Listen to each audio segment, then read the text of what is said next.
Scoliosis रोग अर्थात रीढ़ की हड्डी का एक टेढ़ापन जिसमें रीढ़ एक तरफ से दूसरी तरफ मुड़ जाती है। इस रोग के प्रति लोगों को जागरूक करने हेतु अहमदाबाद के खानपुर स्थित होटल लेमन ट्री प्रीमियम में एक विशेष जागृति सेमिनार का आयोजन किया गया। इस सेमिनार में प्रसिद्ध स्पाइन सर्जन्स ने एक मंच पर आकर रीढ़ की समस्या के बारे में अपनी अपनी बात रखी। इस सेमिनार में अहमदाबाद से डॉक्टर अमित झाला, डॉक्टर सरवीन सेठ, डॉक्टर हृदय आचार्य, चेन्नई से डॉक्टर अजय प्रसाद सेट्टी, कोची से डॉक्टर के वेणुगोपालन मेनन, लंदन से डॉक्टर सैसव भक्तारे जैसे प्रतिष्ठित सर्जन उपस्थित थे।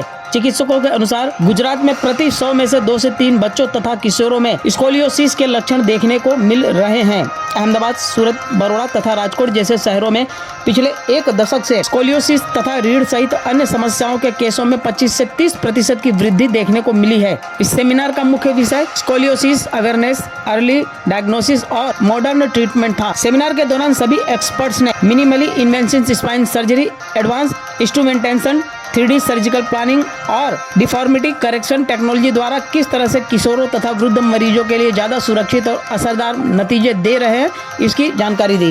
हूँ डॉक्टर अमित झाला छूँ। 30 વર્ષથી સ્પાઇનલ સર્જન તરીકે હું અમદાવાદમાં પ્રેક્ટિસ કરું છું। અત્યારે HCG હોસ્પિટલમાં પ્રેક્ટિસ કરું છું અને મારું જે ચેરિટી કામ છે હું HCF હોસ્પિટલમાં કરું છું, જેને જૂના નામ તરીકે પોલિયો ફાઉન્ડેશન છે।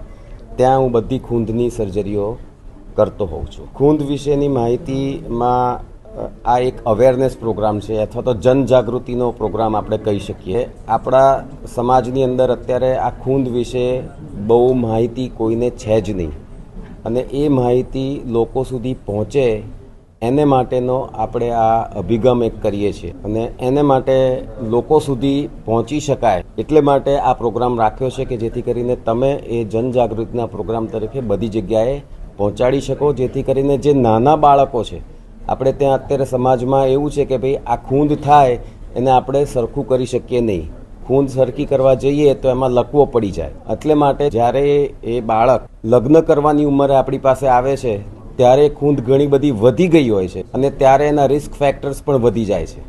એટલે આમાં અર્લી ડિટેક્શનથી આપણને ઘણો ફાયદો થાય। એ આખો મુદ્દો છે કે અર્લી ડિટેક્શન કરીએ તો એ બાળકોને ઝડપથી આપણે નોર્મલ બાળક જેવા કરી શકીએ। સર, ખાસ કરીને આ મુદ્દો પહેલી વાર સામે આવી રહ્યો છે, તો આપના તરફથી સરકાર પણ શું આમાં ભાગ ભજવી શકે? સરકારનો તો બહુ ઘણો બધો ભાગ ભજવી શકે એમ છે। સૌથી અગત્યનું એ છે કે આપણે ત્યાં આ બાળકોને સ્ક્રીન કરવા પડે। આપણે જે બાળકો સ્કૂલમાં જતા હોય એ સ્કૂલના બાળકોની ઉંમર લગભગ 10 થી 12 વર્ષની હોય, એટલે 5મા ધોરણથી 10મા ધોરણ સુધીમાં જે બાળક જતા હોય આપણે ત્યાં ફિઝિકલ એજ્યુકેશન એકદમ કમ્પલસરી છે। ફિઝિકલ એજ્યુકેશનમાં ફિઝિકલ હેલ્થ પણ આવતી હોય છે, એટલે આપણી જે ફિઝિકલ હેલ્થ આવતી હોય એના જે આપણા ફિઝિકલ ટ્રેનિંગના ટીચર્સ છે એ ટીચર્સને જો આ સરકાર ટ્રેન કરે તો એ દરેક બાળકને પોતે સ્ક્રીન કરી અને નજીકના ડૉક્ટર પાસે મોકલી શકે। એટલે આ સ્કૂલ હેલ્થ પ્રોગ્રામમાં આવવું જોઈએ। સ્કૂલ હેલ્થ પ્રોગ્રામમાં જો અંદર આપણે નાખીએ તો તરત જ અવેરનેસ આવે, કારણ કે અત્યારે સ્કૂલિંગ તો બહુ જ કોમન થઈ ગયું છે। હવે આપણે કોઈ એવું ભણતરનો પ્રોબ્લેમ નથી, બધા જ લોકો સ્કૂલમાં 5મા કે 10મા ધોરણ સુધી તો જતા જ હોય છે। એટલે